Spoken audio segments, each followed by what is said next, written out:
all the recipes are made by you because you have a really big menu. I was very sure कि Sanam at least 200% देना पड़ेगा. You don't have any other option. And how do you standardize all your pizzas? The agenda was very simple. I want to just earn my bread and butter, nothing else. How did you jump into the pizza industry? You are selling your product to a customer. You're not selling your ego to a customer. Do you think it's a fair model? I think it's a business model. You're number 3 right now after Domino's and Pizza Hut, which are big giants. You go to any state, you'll find La Pinoz now. That's the reason our product, our brand has grown from a very small number to a very decent number. This story of yours is probably going to help a lot of people who are starting out. So these are the basic things what you see in a franchisee partner or in an investor. Is there any plan of becoming number 1?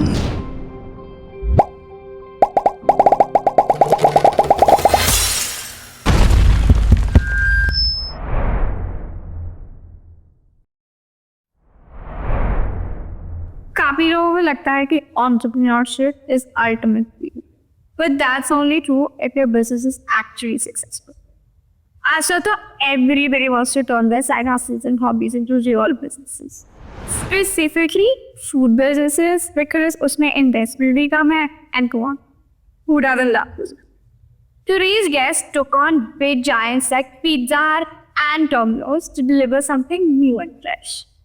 La Pinoz not only has a turnover of 1,000 crores, but also has the 3rd largest market share at 80%.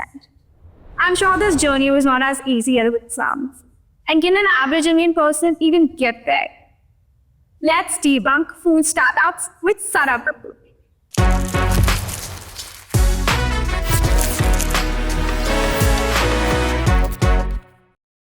You started from one store and now you have more than 700 outlets. That basically makes you the pizza king of India. How does it feel, Sanam?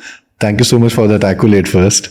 And it certainly feels very good, no doubt. I'm just hoping to take this journey to next level to like around 2,000 stores, 3,000 stores in the next 5 years. Wow, that's really interesting. So what was your journey like when you started with the first store? Tell us a little bit about your journey right from the beginning, right? From that one little store. From day one, right? From day one, yeah.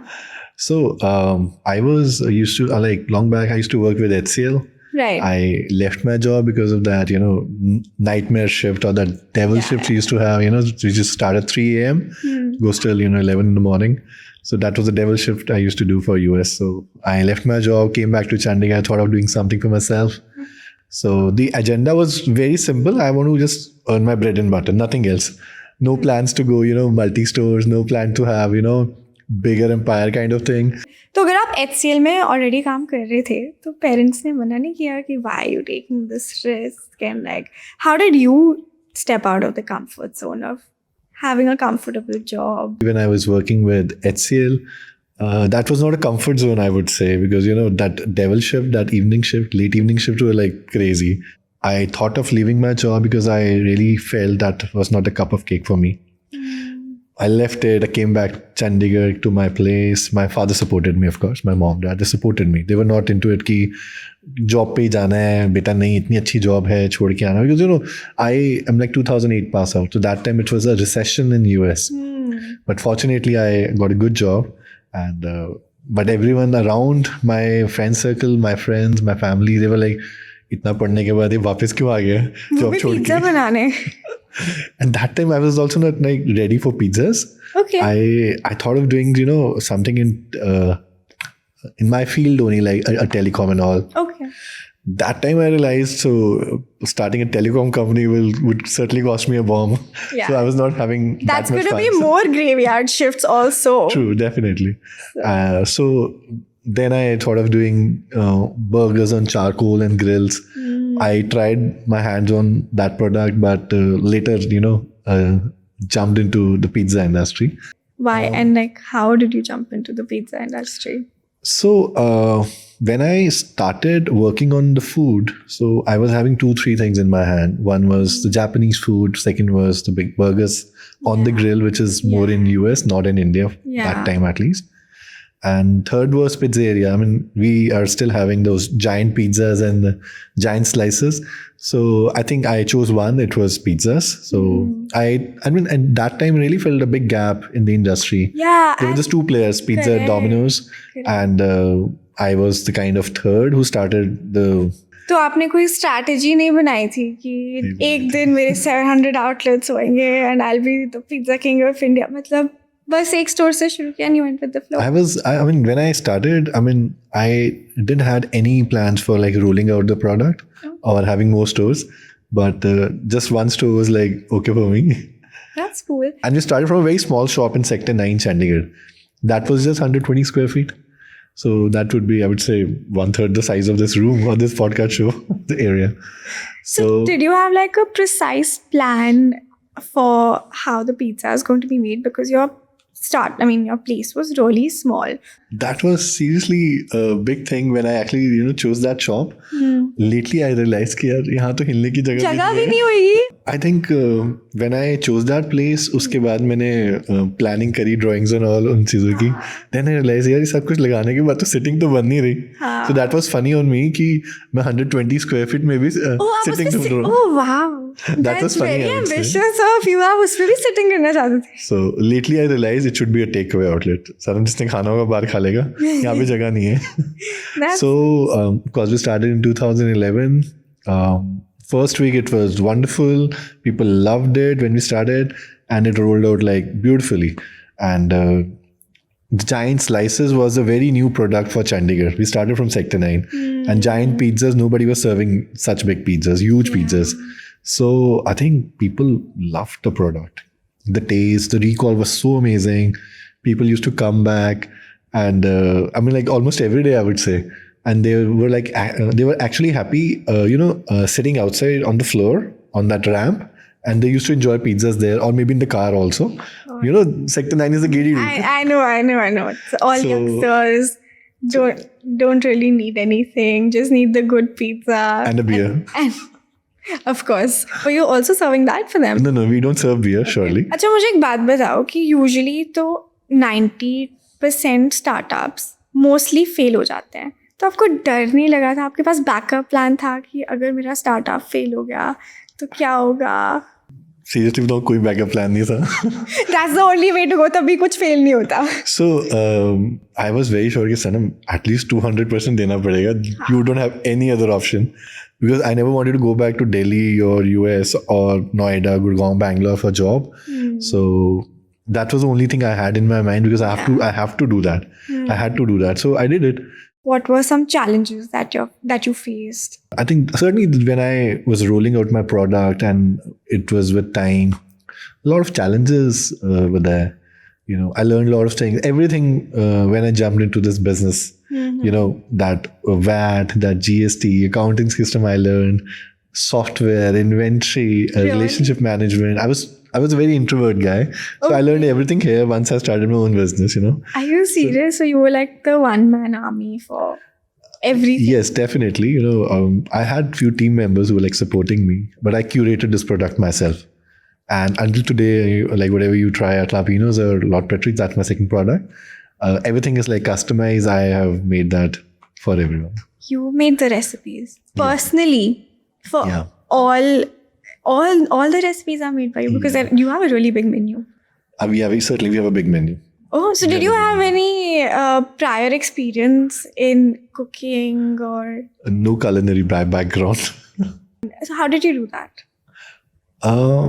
See, I think traveling really puts a lot of significance in this creation, I would say.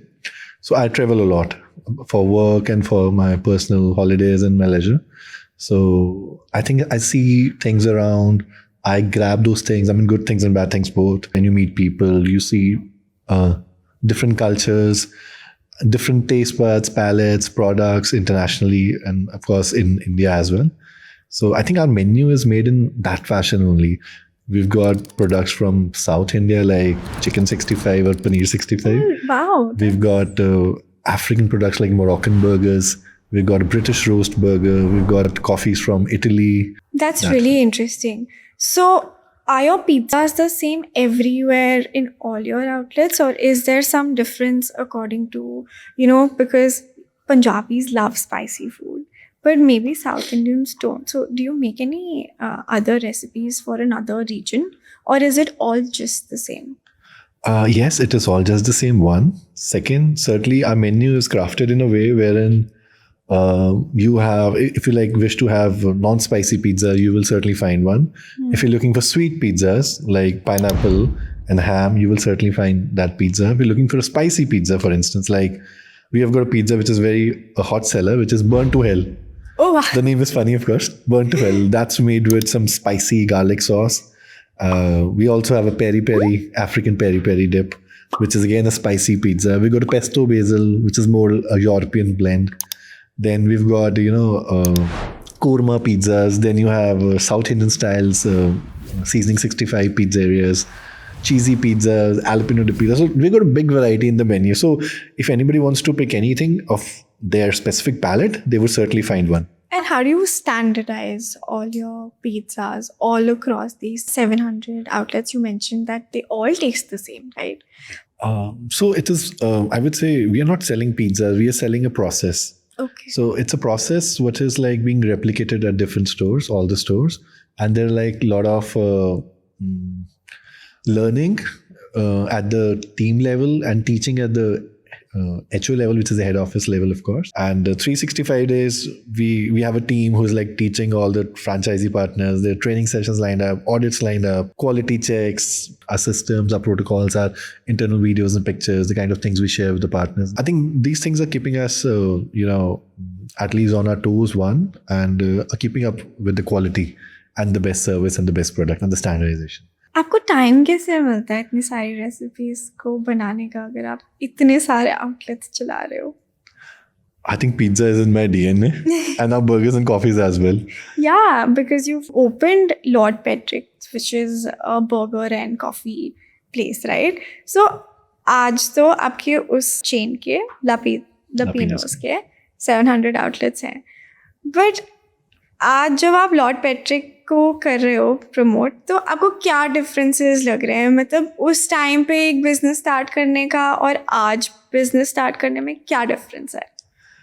I think two main factors. One is 2011-12, the time was very raw. Yeah. India was not having a great technology. Yeah. This time, I think Instagram, Meta, Facebook, everything, Google, the world is very open. The AI is already here.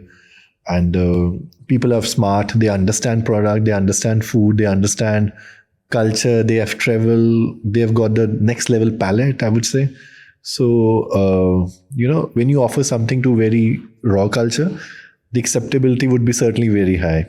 And when you, of this time, certainly, I would say, when you offer any product in a very cluttered market, Right. because there are a lot of options, good food options, cafes coming up, bars coming up, lounges, takeaway formats, international brands jumping into India.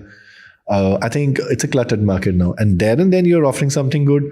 You really have to, at least, speed up and develop your inputs primarily. So yes, time really matters a lot. That time, the time was a little easy. People were more into, accepting new thing. Right now as well, but there are a lot of options. So that's the gap I see. That's a difference I see primarily here. उस time पे तो I think Zomato भी नहीं था ना जब आपने start किया था. No. Zomato, Swiggy, nothing like that, right?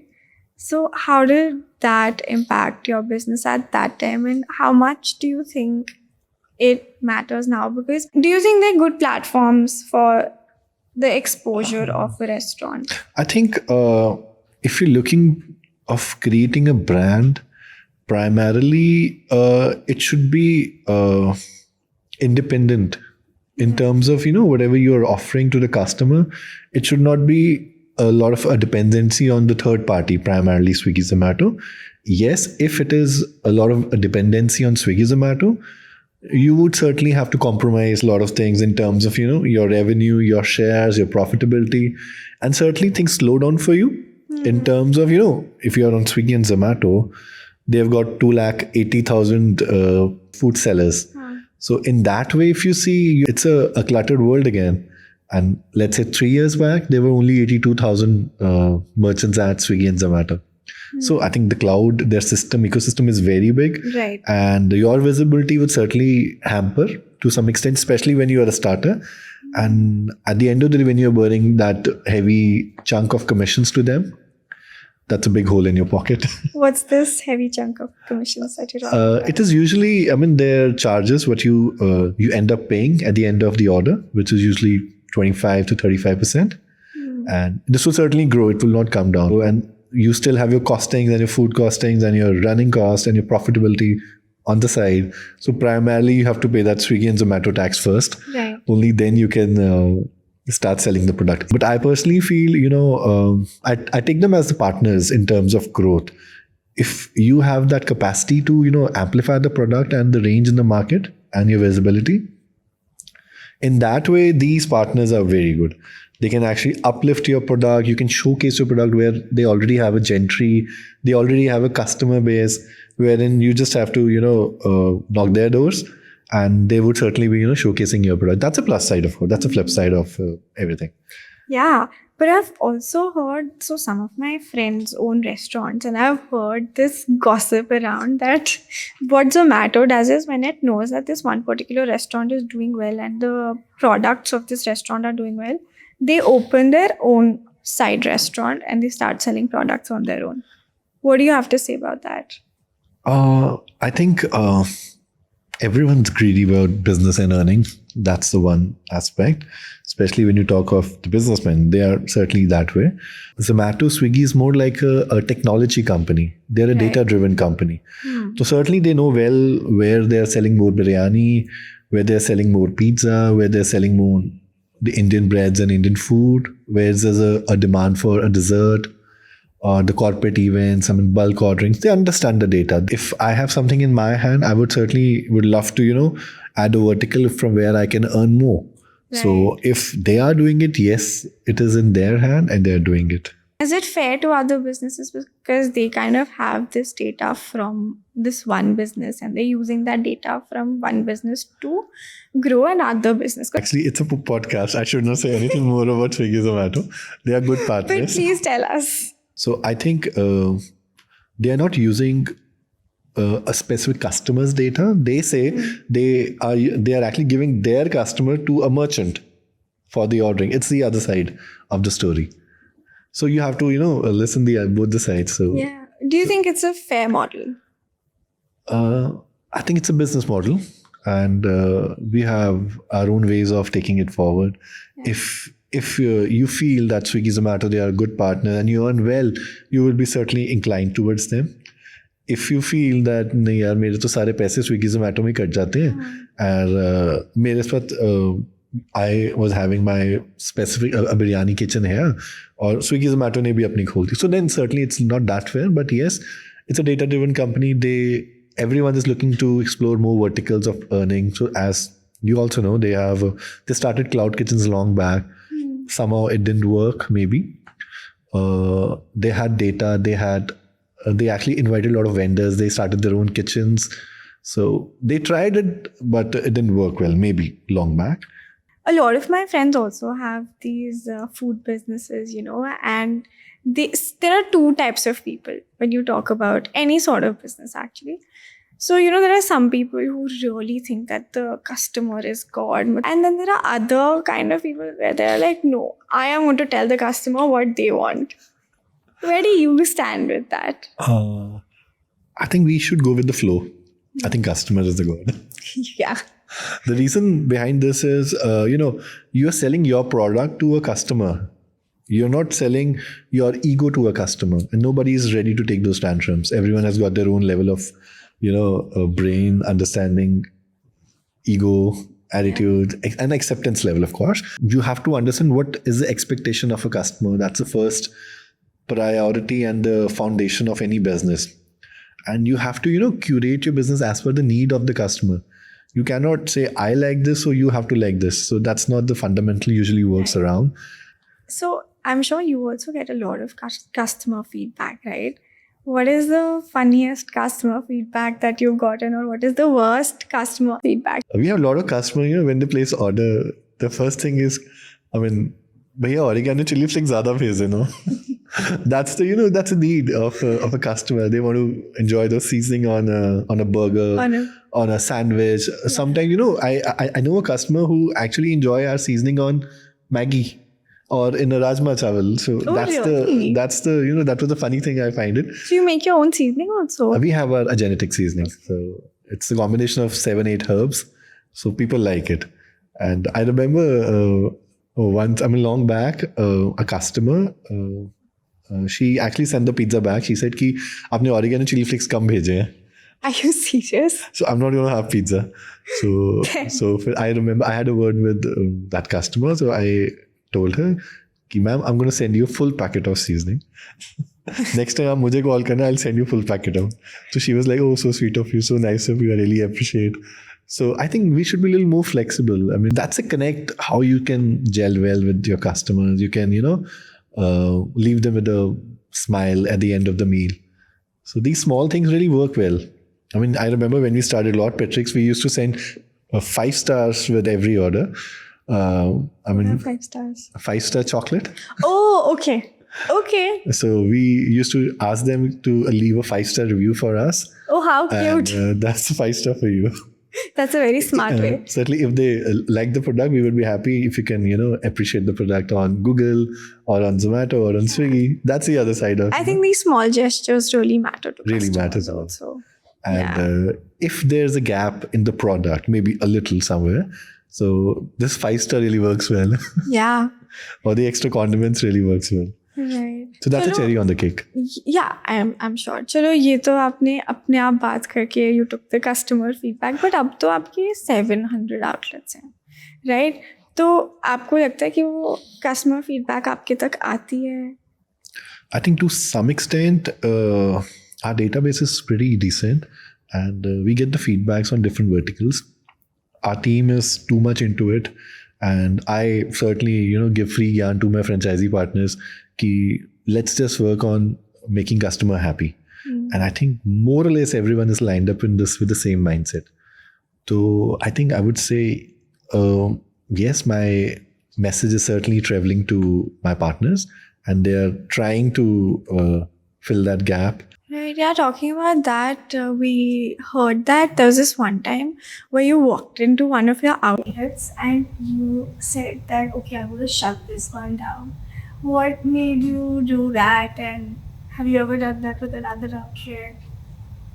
These situations rarely happen. It's the investment of a partner or maybe our own also. So if there are gaps, we would certainly want to fix those gaps first. Right. And let's say I or my team walks into any store, let's say, and we feel that the structure is not up to the mark. We certainly would want to shut down that store for, let's say, for a half day, and we would love to revamp it first. Only then we would be happy serving to the customers. So we don't want customer walking here into high-picking flaws of the system. So it's better to fix it first, only then to go out and serve the product. Yeah. So we certainly do that. So it's not about turning the store off for it's just about forever. It is a small time shutdown, maybe for like 2 hours, 4 hours. Let's do this things first. Only then we will starting the show. But what happened that you had to, what was it exactly that you were like? There were gaps in the store, so that's why we had to take such calls. And do you make surprise visit to all your 700 stores? Yes, of course. That's it. I can't travel so much. I mean, we have the stores on almost 400 cities. So there are stores in down south, Far East, and of course, you go to any state, you'll find La Pinoz now. Yeah, that's actually really impressive. So And kudos to you. maybe next 2 years we are looking to amplify the number of outlets in India and Right. abroad as well. And So you're number 3 right now after Domino's and Pizza Hut, which are big giants, right? Yeah. Is there any plan of becoming number 1? Yes, definitely. We will be coming up with a new strategy very soon. Okay. It will be a shocker for a lot of people in the market. Oh, wow. Okay. Yeah. Would you like to tell us a little about it? our journey from one store to 7 store was certainly having a lot of challenges. And I feel taking 700 stores to the 1500 count or 2000 count or maybe 3000 count, we need good partner. We need good investor. Okay. We Yeah, certainly that makes need sense. good team, good management. So certainly we are looking to bring in a lot of new talent and a lot of learnings from the international investors. So I think that's the thing I can share right now. So we will be having good partner at La Pinoz very soon, who will be sitting next to me. So that will be a VC. That's actually really interesting.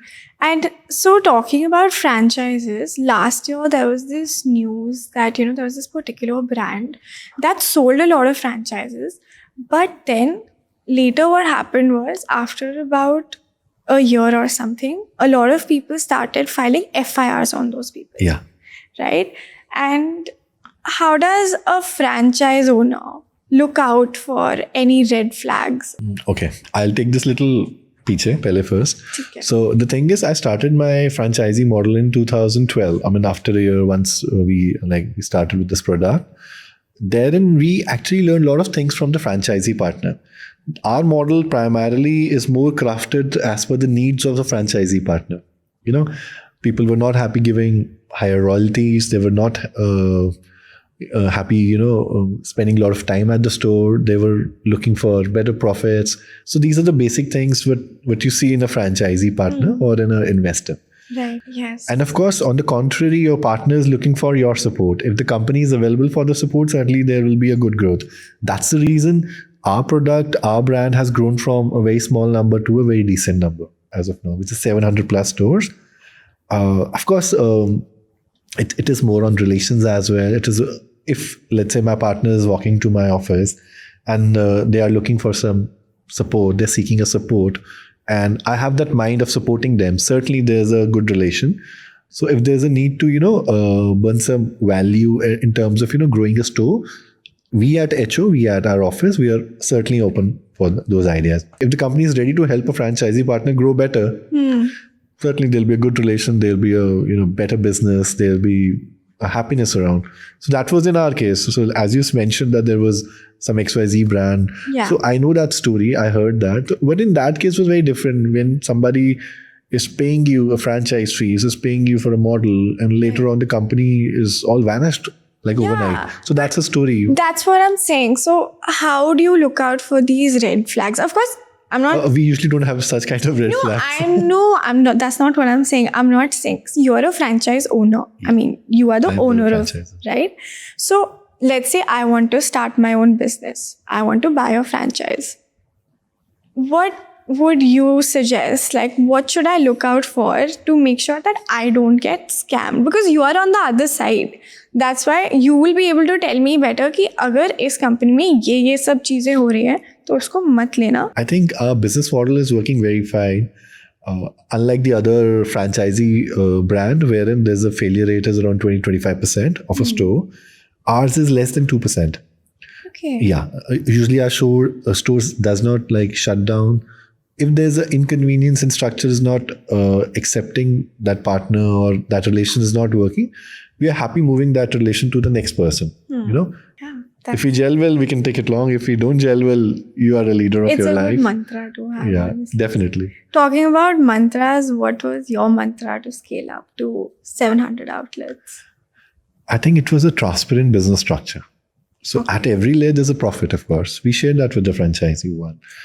Second was understanding the franchisee need, which I feel I've done it nicely. That's why the structure has amplified. Third was the right offering of the product. You have to be fair in a business. Yeah. Third is the right offering of the product. I curated a product. I gave it to my franchisee partner to sell it at their stores.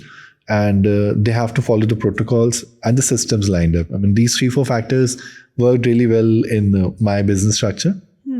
And above all, I think it was the relation we curated between the company and the partners, franchisee partners. That thing really worked. So let's say I want to buy the franchise from La Pinoz today. How much would it cost me if I want to open a franchise? So ideally, we've got different models. We've got a small model, medium-sized model, and a large-sized model. So investment starts at around 55-60 lakh rupees, goes up to 1 crore. If the size is too big, there are 2-3 machines lined up, bigger structure, very prime location, hefty cost of interior. So certainly the cost varies from 50 lakh to 1 crore. And then you set up everything for them. Yeah, that you includes train everything. them and Yeah, that includes everything. So a part is done by the franchisee, a part is done by the company. So we jointly work together and we, add a new store to the web. perfect. Sounds really good. But we've spoken about the whole franchise model now. Now, you also must have faced a lot of problems with your franchise partners, right? कभी ना कभी तो किसी ना किसी ने धोखा किया होगा आपके साथ. Yes, if you want to hear any case, Yeah, yes. please, we want to. Around like few years back, there was a very close employee, very senior person from the management. Okay. He left the company. There was some understanding with the franchisee partner, and they thought of changing the name overnight and planning their own business structure. So these things sometimes happen. Were you not like, I will kill this person? So that's not my mindset. But yes, it was certainly a big setback. That was a betrayal of trust, I would say, first of all. Second, I think that karma really works well. And that was in my favor. And they tried to, mellow down my reputation, my brand, sabotage, all that stuff they did.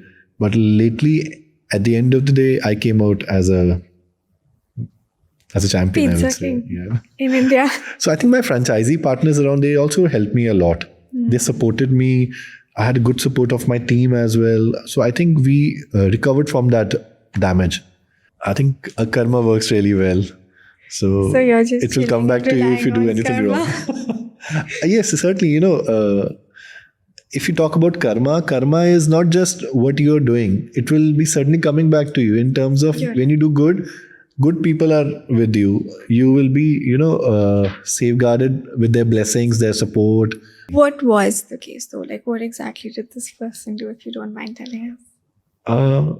So this gentleman was a good friend when we were working also. It's always someone you know. It's always people who are close to you. Why?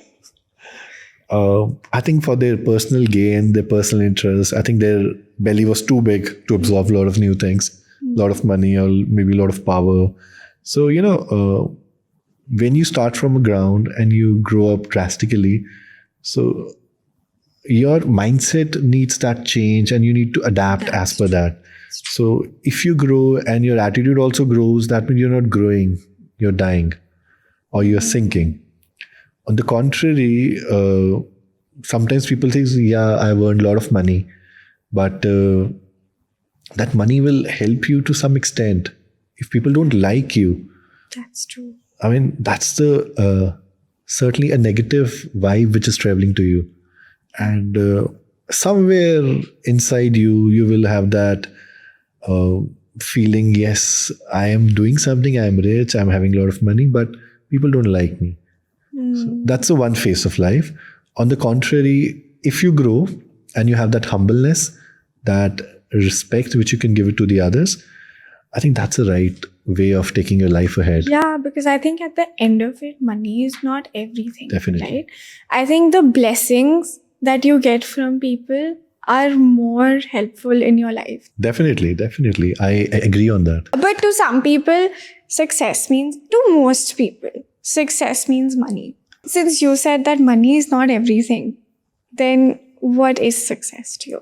I think success is getting all the things lined up, all the blocks lined up in the right way. First of all, let's say at work only, it is not just about you're earning money. You have to keep your people happy. One, you have to curate that culture in your organization so that, you take it for a longer time. You take it long. Growth is certainly very important, but yes, if it comes on the spear of losing anything later, it's not a growth. It's a short-term gain, I would say. So certainly, I mean, what really matters is the way you place the way you place things around. So that's the first gain you have. Second, of course, money really matters these days. These days, of course, everywhere. If you have money, you can certainly enjoy your life and those standards of living and everything. Comfort also comes with money. Yes, if you have too much of money and you don't have peace, it is not that happiness. Certainly, you lose on a lot of things later. Yeah. So all these factors, this has to be clubbed together. Everything should be balanced, I would say. You should have money, you should have good people around, you should have good karma coming to you, and people should look at you as an idol. And all these factors, all together is growth. Yeah, you just reminded me when you said karma. What was that case exactly? Sorry. Where? I'm sorry. Come again. What was that case that person betrayed you? Like, what exactly happened at that time? I think we should sit in person. I'll share it with you. Just share like a little bit. See, I'll tell you why. You're a business owner today. There are so many people who are starting their own businesses, right? They should look out for these kind of people. They should know that these kind of things can happen with anyone. You were also new and you also thought that no one is going to do anything like that with me. That's why you trusted this person. Definitely. But definitely. This story of yours is probably going to help a lot of people who are starting out. Definitely, So when you actually jump into the pan, only then you feel the heat. Exactly. So help out some people. So I think you actually learn a lot of things when you jump into the pan. That is the one phase. Yes, we started with a relation in terms of business with someone that time, and it worked really, very well. Our brand also grew drastically. So, so at that time, it was a growth on the other side. The company was also growing. That gentleman, that part of that entity was also growing. But lately it was, that self-centered thing. I want to grow more. So you cannot, kill that feeling. You cannot sometimes understand what that person is up to. Maybe once you face the challenge, only then you will come to know what was exactly there in his mind or their mind, I would say. So I think sometimes documentation also does not work well. You learn and you change, and the Indian, jurisdiction you can say that it usually take time to absorb things, to sort out things, to settle down things, I would say. But one should be certainly very cautious about with whom they are working. That's the one aspect. And what is the surety? What is the expectation? This is the second thing one should look at. Third is, yes, you need to safeguard yourself first, your company first, and you have to create that ideology in the system wherein the protocols are moving as per the ideology and as per the need of everyone around. I'm sure everyone who's working, who's having their business, they face a lot of challenges in terms of their partnership with their partners or people around in terms of vendors or partners or customers. So that's a kind of heat you feel at work, and that's these things you really set you at the back foot sometimes. So. But I'm sure there are some things that also take you forward, like the support. Do any of your family members support you in the business? And of course they support you, but do they work with you in the business? Yeah, definitely. My wife is with me. Oh, wow. Okay. So we are together for the whole day. Almost every time we are together. How is that? Because I've heard from a lot of people that when a couple is working together, all my friends who are working together, they always tell me that the relationship becomes only about work. And there is no boundary where you can step out of that zone where you're talking about other things. You're working at work, and then when you go home, you're also working there because you're only having those work conversations. Is it? I think our life is different in Chandigarh. Really? So, like whenever we are together, we are planning hum kahan ja rahe hain ghumne next. So that's the one thing we look at. At work? Yeah, at work also. What position does your wife hold? She's a managing director. So she owns 85% of the company. She's your boss. I love that. I think she's my boss, definitely. And she helps me in every way because, usually in girls, there's a sixth sense or seventh sense working very strong. Right. They can actually sense, the kind of work I'm doing, a decision I'm taking, is it right or wrong? So you have a very sincere partner who can actually guide you the way. So certainly, let's say I say this thing should work, and sometimes she comes and say, "यार सनम नहीं ठीक नहीं लग रहा, ये देख के इसमें करना." आप तो अफोर्ड कर सकते हो, उनका तो 85% शेयर है, उनको ध्यान से ज़्यादा देखना पड़ता है. So actually at work, she's taking care of set part of work at the back end primarily. So I'm the front face. But her values, her style of working, she's very conservative, I would say. So conservative in terms of, taking care of the work in a very right way. That's the way I see her. And at work, she's primarily more into, taking the team all together and curating that culture at work, that happiness. So what best we can do for our team? What's the next plan we can have together? We can go to some XYZ place all together with our team. We'll enjoy. That's the other side of the story. Yeah, So I think getting some light. she's more like, the backbone of the company, I would say. Also, there are a lot of international brands, जैसे बहुत बड़े बड़े नाम हैं जो India आए हैं, उनके businesses इतने अच्छे नहीं गए. They have to understand the sentiments first. So only if you can deeply connect well with the customer, their requirements, only then you can, expand well, or you will be more accepted. Of course, the tags are bigger. People go out, they try the product. So, एक ही बहुत बड़ा reason है. ऊपर से downsizing is the other reason. These brands who come to India, they don't want to downgrade the product. Right. That's the second side. So they want to maintain their quality, their legacy, and the pricing as well. So it's a mix and match. Of course, India's India's population is like 150 CR, which is way too big. So हर जो variety के लोग हैं. So I think the world is moving more towards the change, especially in next 5 years. You'll see a lot of QSR brands coming in. Food market in India is already very cluttered. It's badly cluttered. Talking about QSRs, so now there are a lot of QSRs in India, right? Do you think there's any space for fine dining? Do you think there's still a gap over there? Would you like to get into that space? I would never want to go into a fine dining concept because in a QSR model we can amplify, we can multiply the number, but fine dine में हर outlet को same taste maintain करना it's not possible, और इस level की chain बनाना it is next to impossible. So ideally if you see if there are good names in the industry, जो लोग फाइन डाइन रेस्टोरेंट्स में like Moti Mahal and all, it's like 60-70 years or 100 years of legacy they're having. Sagar Ratna, it's a beautiful product. But एक stage के बाद ना वो standardization maintain करना थोड़ा मुश्किल हो जाता है. So it is more into the hands of the person who is making the food. So अगर वो change होता है तो थोड़ा taste भी change होता है. You know, every day when we make rajma चावल at our place, हम अपने घर पे बनाते हैं. change होता ही है. अगर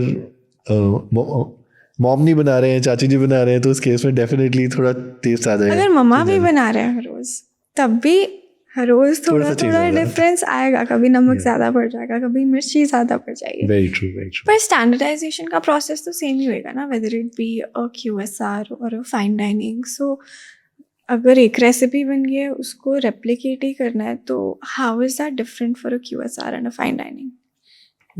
See, fine dine के अंदर, let's say if you're talking about a Japanese food or a Chinese food or for the Indian food, so उसमें हम शेफ क्यों रखते हैं? उसका रीज़न है क्योंकि वो स्टैंडर्डाइज नहीं हो सकता. अगर आज आपने कोई प्रोडक्ट स्टैंडर्डाइज बना भी दिया और आपके जो मेन शेफ हैं या फिर जो लोग तैयार कर रहे थे, अगर वो चेंज हो जाते हैं तो सर्टनली फूड में भी चेंज आ जाता है, टेस्ट में चेंज आ जाएगा, प्रोडक्ट में चेंज आ जाता है. But on the contrary, if you look at QSR industry, quick service industry, so any good player like McDonald's, Pinoz, Lord Patrick's, Pizza Hut, KFC, all these good names of course, so इनका product standardised है. सो patty है, patty बन के आएगी burger में, buns एक specific brand से आ रहे हैं, सॉसेस स्पेसिफिक ब्रांड्स के आ रहे हैं, वेजिटेबल फ्रेश है.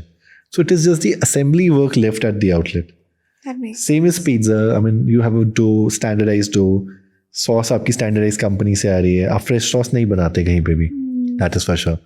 अगर आपने फ्रेश सॉसेस में जाना है, then you have to make a Italian style restaurant, maybe उस चेंज को एम्पलीफाई करना, रेप्लिकेट करना बहुत मुश्किल हो जाएगा. क्योंकि कल को अगर let's say pizza sauce he change करनी है तो सीजनली वो जो है टमेटोज हैं वो भी बहुत वेरी करते हैं. Sometime it is too red, they are थोड़े कच्चे हैं, थोड़े खट्टे हैं, व्हाटएवर ऑल दैट स्टफ. तो वो वेरी करता है सारा प्रोडक्ट. थोड़ा सा change in product will certainly change the final product definitely. So इस रीज़न की वजह से QSR is faster moving. Fine dine restaurants they are doing very good in terms of a specific location. Multiply amplify करना बहुत मुश्किल है. So you have a really Western sounding name, like an international sounding name, right? For both your brands, for La Pinoz and for Lord Patrick's. Was there a reason that you chose these names? So La Pinoz was created in 2011. It was named by one of my very close friend, Bhavi and all. So उन्होंने name दिया था. तो fortunately La Pinoz means a good friend at home, friend at work. And Lord Patrick's की जो creation हमने करी वो it actually we made the product by using the initials of La Pinoz. LP, La Pinoz, LP, Lord Patrick's. But also I believe in numerology. So if you see Lord Patrick's, the combination is number 5, which is best for business. So that's why the name was made in such fashion, such way.